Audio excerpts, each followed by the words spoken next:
Magandang gabi mga kapuso. Ako po ang inyong Kuya Kim na magbibigay sa inyo ng trivia sa likod ng mga trending na balita. Isang malalimang pag-aaral ang sinagawa ng mga eksperto mula sa University of the Philippines Marine Science Institute sa pinakababaw na bahagi ng Philippine Rise, ang Benham Bank.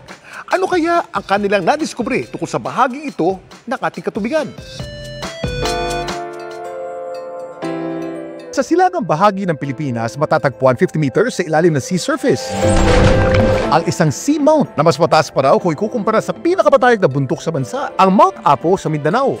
Ito ang tinatawag na Benham Bank. So ang Benham Bank, situated around 200 kilometers from the eastern part of Luzon. Part siya nung mas malaking tinatawag natin na Benham Rise. Yun yung pinaka-shallowest part. Itong 2019, ang mga researcher ng University of the Philippines Marine Institute o UPMSI naglayag patungo sa kinaroroonan nito at gamit ang patented remote underwater video systems. Pinag-aralan nila ang puso ng Benham Bank. At sa kauna-unahang pagkakataon, pinahagi nila sa publiko ang kanilang nadiskubre.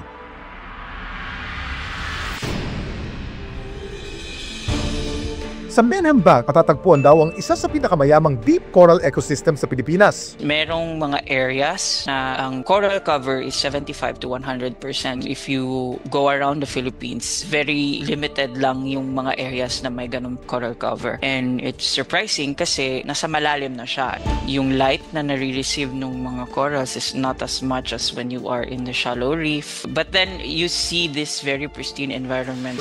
Kabilang din sa kanilang mga nadiskubre doon ang ilang mga benthic habitats o ecological region sa pusod ng dagat na tinitirhan ng iba't ibang marine organism. May mga seaweed, so macroalgae, and you have turf algae, and then also soft corals and octocorals, sponges. Sobrang diverse ng community na nakikita mo doon. It allows also other marine organisms na mag-thrive doon. At ang magandang balita raw, wala pa kaming nakikitang threats at destructive levels, pristine, kasi free siya from physical and mechanical stress associated with fishing or illegal poaching. We saw already like a lot of patterns of coral habitat degradation around the country, but we have at least a hope na pwede nating protektahan and may even be helpful in terms of providing larval sources to nearby coral reefs. Kaya ang hangad ngayon ni na Joey, I hope this study would even further help in the conservation of the area.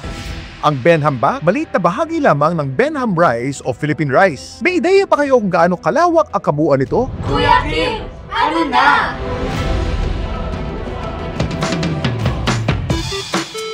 Ang Philippine Rise may lawak na humigit kumulang 13 million hectares. Mas malawak ito kumpara sa buong isla ng Luzon.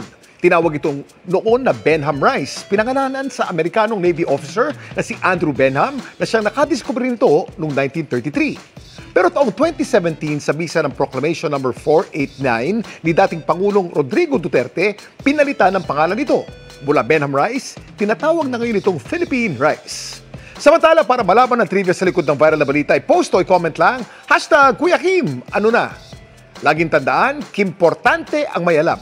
Ako po si Kuya Kim at sagot ko kayo 24 oras.